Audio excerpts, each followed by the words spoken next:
Shalom Bapak Ibu Saudara-saudari terkasih, kita bertemu kembali dalam Inspirasi Sabda bagi Keluarga. Hari ini Senin 10 Oktober 2022. Renungan kita ambil dari Injil Lukas bab 11 ayat 29 sampai 32. Mari kita membuka hati untuk mendengarkan sabda Tuhan.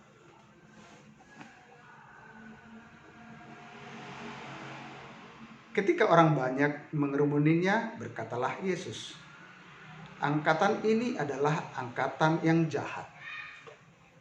Mereka menghendaki suatu tanda, tetapi kepada mereka tidak akan diberikan tanda selain tanda Nabi Yunus. Sebab seperti Yunus menjadi tanda untuk orang-orang Niniwe, demikian pula lah Anak Manusia akan menjadi tanda untuk angkatan ini. Pada waktu penghakiman, ratu dari selatan itu akan bangkit bersama orang-orang dari angkatan ini. Ia akan menghukum mereka, sebab ratu ini datang dari ujung bumi untuk mendengarkan hikmat Salomo, dan sesungguhnya yang ada di sini lebih daripada Salomo. Pada waktu penghakiman, orang-orang Niniwe akan bangkit bersama angkatan ini, dan mereka akan menghukumnya. Sebab orang-orang Niniwe itu bertobat waktu mereka mendengarkan pemberitaan Yunus, dan sesungguhnya yang ada di sini lebih daripada Yunus." Demikianlah sabda Tuhan. Terpujilah Kristus.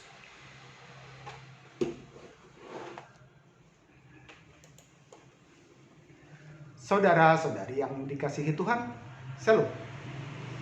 Tema permenungan kita hari ini adalah mengenal tanda kehadiran Tuhan.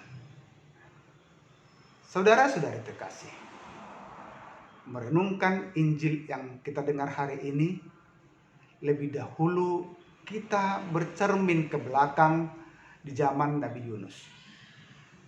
Pada zaman Nabi Yunus, orang-orang Niniwe bertingkah tidak baik.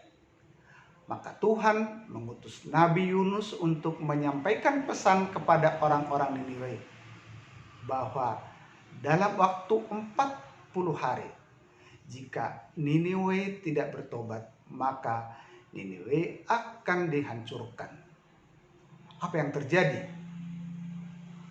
Selanjutnya Niniwe berpuasa dan akhirnya bertobat. Namun ketika di zaman Yesus, orang-orang Farisi dan ahli Taurat telah berulang kali melihat karya Yesus dengan menunjukkan berbagai mujizat, seperti mengubah air menjadi anggur, memberi makan 5.000 orang, mengusir setan, menyembuhkan orang-orang sakit, sampai membangkitkan orang dari mati, dan banyak mujizat-mujizat lainnya. Tetapi sepertinya mereka belum percaya dengan mukjizat tersebut. Di zaman sekarang juga, Tuhan Yesus telah menjadikan dirinya menjadi tanda bagi dunia bahwa kerajaan Allah sudah datang. Namun seringkali menjadikan diri kita orang yang kurang percaya. Kita malah cenderung menuntut tanda yang secara langsung dapat ditangkap oleh indera kita. Inilah sesungguhnya tanda-tanda kesombongan rohani, seperti halnya yang ditunjukkan oleh orang Farisi dan ahli Taurat. Mereka menuntut tanda dan mukjizat untuk memuaskan keinginan tahuan mereka. Namun mereka hanya ingin menyaksikan keajaiban dan mengaguminya semata, tanpa kemauan dan kesungguhan untuk mengakui atau percaya dan berserah kepada karya ilahi. Mereka hanya membuka mata kepala untuk melihat, tetapi tidak pernah membuka mata hati mereka. Sehingga mukjizat sebesar apapun tidak akan membuat mereka bertobat. Oleh karena itu, Yesus membandingkan mereka dengan penduduk Niniwe. Orang Niniwe yang begitu jahat dapat dengan mudah mengakui kesalahan mereka dan berbalik kepada Allah ketika mereka mendengarkan seruan Yunus. Sedangkan orang Farisi dan ahli Taurat sama sekali mereka tidak membuka hati. Mereka adalah orang-orang yang diperbudak oleh kesombongan rohani, merasa diri paling benar dan menjadi orang pilihan dan merasa lebih suci dari orang lain. Saudara-saudari terkasih,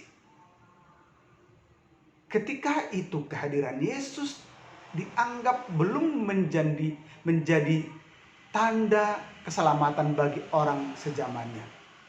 Padahal Yesus telah memproklamirkan kerajaan Allah di tengah dunia. Bahkan tanda paling mulia dan besar bagi manusia adalah peristiwa salib dan kebangkitannya dari mati pada hari ketiga.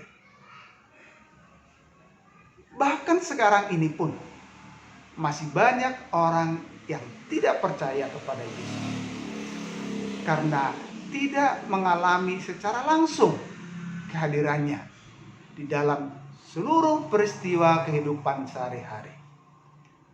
Disinilah kita orang beriman harus mengenal tanda kehadiran Tuhan yang menjadi satu kepercayaan bagi kita bahwa Yesus adalah Tuhan yang selalu menyertai kehidupan kita.